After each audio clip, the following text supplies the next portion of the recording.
Message de Monseigneur Philippe Christori en ce vendredi 10 mai 2024. Quelle grâce annonce l'Ascension pour nos vies. Au collège Sainte-Marie de Chartres, où je rencontrais des jeunes dans leur classe, j'ai vu leur joie de prendre 5 jours de vacances grâce à 2 jours fériés consécutifs. En effet, cette année, c'est un grand pont qui permet à beaucoup de personnes de se reposer et respirer un air léger et revigorant. Mais c'est bien la fête de l'Ascension qui nous offre ces jours. Offrons-nous à Dieu sa part, la part Dieu, un moment pour lui, tel une dîme de notre temps pour lui manifester notre amour et méditer sa parole. Avons-nous pris le temps de l'Eucharistie pour écouter ce récit merveilleux de sa montée avec son corps ressuscité vers le Père? Nous rappelons son élévation, non plus sur la croix, mais en Dieu, où Jésus recouvre la gloire éternelle qu'il possédait auparavant de toute éternité. Saint Marc conclut son évangile par ces mots, je le cite, « Le Seigneur Jésus, après leur avoir parlé, fut enlevé au ciel et s'assit à la droite de Dieu. » Fin de citation. Saint Luc, dans le commencement du récit des Actes des Apôtres, en dit un peu plus, je le cite encore, « Vous allez recevoir une force quand le Saint-Esprit viendra sur vous, vous serez alors mes témoins à Jérusalem, dans toute la Judée et la Samarie, et jusqu'aux extrémités de la terre. » Après ces paroles, tandis que les apôtres le regardaient, il s'éleva, et une nuée vint le soustraire à leurs yeux. Et comme ils fixaient encore le ciel où Jésus s'en allait, voici que, devant eux, se tenaient 2 hommes en vêtements blancs qui leur dirent « Galiléens, pourquoi restez là à regarder vers le ciel? Ce Jésus qui a été enlevé au ciel d'auprès de vous viendra de la même manière que vous l'avez vu s'en aller vers le ciel. » À nouveau, fin de citation. Selon Luc, les apôtres furent témoins de sa présence en tant que ressuscité jusqu'à cet ultime instant où ils le voient s'élever et disparaître dans une nuée. Il faut se souvenir que la nuée est cette réalité obscure le jour et lumineuse la nuit, qui se plaçait au-dessus de l'Arche de l'Alliance lors de la pérégrination du peuple hébreu dans le désert à l'époque de Moïse. Cette nuée vint recouvrir la Vierge Marie lors de l'incarnation en son sein du Verbe divin. Quand ce terme est mentionné dans la Bible, il s'agit de dire la présence de Dieu qui est là et qui agit. Ici, la nuée accueille Jésus élevé avec son corps dans la gloire. Les anges promettent son retour comme il est parti, ce qui nous rend perplexes car nous ne savons pas quand ni comment cela adviendra. Reviendra-t-il discrètement parmi quelques témoins? Y aura-t-il une manifestation visible de la gloire divine? Nous attendons son retour et nous prions pour qu'il revienne apporter la paix à ce monde et nous ouvrir le ciel définitivement, après notre existence ici-bas que Thérèse de Lisieux appelle l'exil. Assurément, si notre avenir céleste demeure une réalité future très indistincte, nous espérons sa réalisation concrète et notre vie spirituelle nous y prépare. Aussi, durant ces 5 jours du pont de l'Ascension, prions et méditons sur la promesse qui nous est faite. L'événement de l'Ascension de Jésus ouvre une période bouleversante pour les apôtres et les disciples. Cette fois-ci, ils comprennent que leur maître et ami s'en est allé définitivement et qu'ils ne le verront plus de leurs yeux. Sa disparition transforme leur situation. Dorénavant, ils gardent la mémoire de ses enseignements et de ses œuvres. Jésus les avait enjoints de prier et d'attendre le don promis du Paraclet, l'Esprit qui les conduirait à la vérité tout entière et qui leur révélerait le sens des Écritures. Aussi se retire-t-il en un lieu à l'écart, à Jérusalem, nous l'appelons le Cénacle, où ils se mettent à l'abri, car la police religieuse cherche toujours à éradiquer ce nouveau courant fondé sur la prédication du Nazaréen Jésus. Les jours passent dans une attente priante et confiante. 9 jours plus tard, le peuple juif célèbre la fête de la Pentecôte appelée Shavuot, qui fait mémoire du don de la loi, la Torah, à Moïse au mont Sinaï, et l'alliance entre Dieu et son peuple. C'est lorsque les Juifs prient et rappellent l'importance de la loi que l'Esprit vient et se manifeste sur la communauté des disciples pour transformer radicalement leur vie par une force spirituelle nouvelle.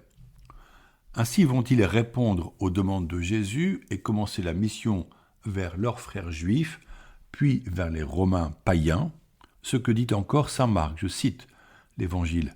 Quant à eux, ils s'en allèrent proclamer partout l'Évangile.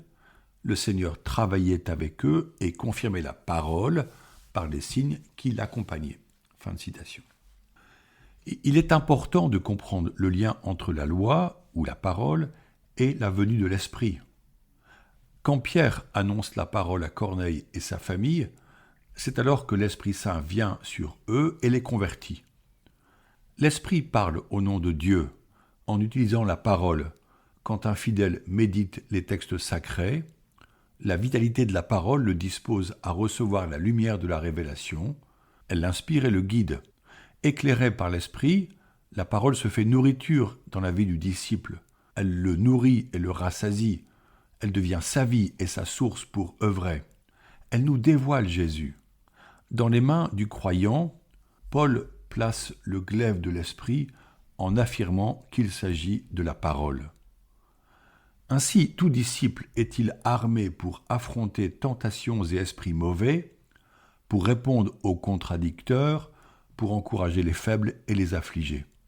L'Esprit se saisit de la parole qui devient le délicat langage de l'amour pour ceux et celles qui se mettent à son écoute. En réalité, cette arme est d'une grande douceur et peut panser nos plaies les plus profondes. Dieu est comparable à un chirurgien qui opère à distance à l'aide d'un robot plus précis que sa main. Dieu est loin et simultanément proche de nous. Il opère notre âme pour la purifier et la libérer de tout mal. Il est heureux de méditer sur l'ascension de Jésus et simultanément sur sa promesse d'être avec nous tous les jours de notre vie. Souvent, quand nous lisons les évangiles, le Christ nous fait rêver. Ses œuvres sont étonnantes et bouleversantes. Ses attitudes face aux miséreux et aux malades sont des phares dans la nuit. Mais nous ne comprenons pas tout ce qu'il dit, même ses paraboles, pourtant adressées à des gens simples et utilisant un langage imagé, peuvent sembler complexes. Heureusement, Jésus parle avec le langage du cœur. À ceux qui aiment leur prochain, Jésus se fait comprendre, car son langage est le leur. Quand il parle de sa relation au Père de manière tellement intime, nous peinons parfois à comprendre. Mais quelle délicatesse dans sa vie, dans ses relations aux hommes et aux femmes blessés, dans l'accueil des enfants, dans la présence auprès des gens touchés par la mort ou la maladie. Jésus est tellement particulier qu'à Nazareth, c'est-à-dire la ville de son enfance et de sa vie cachée, où il fut charpentier, les gens disaient, je cite le texte, « D'où lui viennent cette sagesse et ces miracles ?» Nous aussi, nous sommes perplexes. Comment le comprendre? D'où lui vient tout ceci? C'est l'Esprit qui peu à peu soulève le voile, et par la lecture des évangiles lus dans la tradition de l'Église, il nous est donné de comprendre le langage dont il use pour se révéler et nous parler. À nouveau, nous constatons que l'Esprit Saint parle par la parole et que la parole des Écritures se dévoile lorsque nous appelons l'Esprit pour venir à notre secours et nous permettre de comprendre. Alors que la Pentecôte approche et que nous lirons les récits du départ en mission des disciples, posons-nous la question de notre engagement personnel dans la mission de Jésus-Christ. Le Christ nous fait-il rêver? Sommes-nous capables d'entrer dans ce rêve afin que les hommes de notre temps le connaissent? Sommes-nous désireux qu'il trône en notre société et l'irrigue de sa sagesse afin qu'advienne la paix et la concorde? Désirons-nous que sa parole et son nom soient connus? Entre l'Ascension et la Pentecôte se déroule la première neuvaine de prière accomplie par les disciples de Jésus. À notre tour, cette neuvaine peut nous préparer à recevoir de manière nouvelle les dons de l'Esprit. Paul, au contact de Jésus et de la puissance de son esprit, s'est laissé transformer. Il a quitté sa volonté de puissance pour entrer dans l'abaissement de Jésus qui transmet sa parole avec douceur et annonce un royaume de paix ouvert à tous, y compris les nations païennes. Paul comprend que sa force sera désormais son humilité. Pourquoi ne pas entrer dans cette même attitude en cultivant en nous, dans nos prières, ce saint désir, que tous puissent avoir accès à la révélation opérée par Jésus? Laissons advenir la grâce qui vient en nous par l'amour dont nous vivons et dont nous témoignons. Chacun agit dans son lieu de vie, de travail et de famille. Saint Paul dit que, et je cite le texte, Colossiens, quel que soit votre travail, faites-le de bon cœur comme pour le Seigneur, et non pour plaire à des hommes. Vous savez bien qu'en retour, vous recevrez du Seigneur votre héritage. C'est le Christ, le Seigneur, que vous servez. Fin de citation. Réalisons que ce que nous avons à vivre en demeurant en Jésus par son amour. Prions maintenant tous ensemble pour la société et pour notre Église. Seigneur, tu es la force qui nous est donnée pour vivre.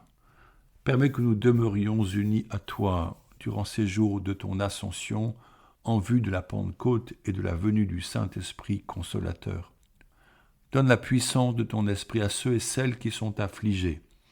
Mets la douceur dans nos relations humaines, particulièrement là où des couples sont en conflit, là où des femmes sont battues. Rends-nous la joie du salut et permets que nous puissions en témoigner. Maintenant, Seigneur, nous nous tournons vers Notre-Dame, la Vierge Marie, qui s'est laissée guider par ton esprit. Je vous salue Marie, pleine de grâce, le Seigneur est avec vous. Vous êtes bénie entre toutes les femmes, et Jésus, le fruit de vos entrailles, est béni. Sainte Marie, Mère de Dieu, priez pour nous pauvres pécheurs, maintenant et à l'heure de notre mort. Amen.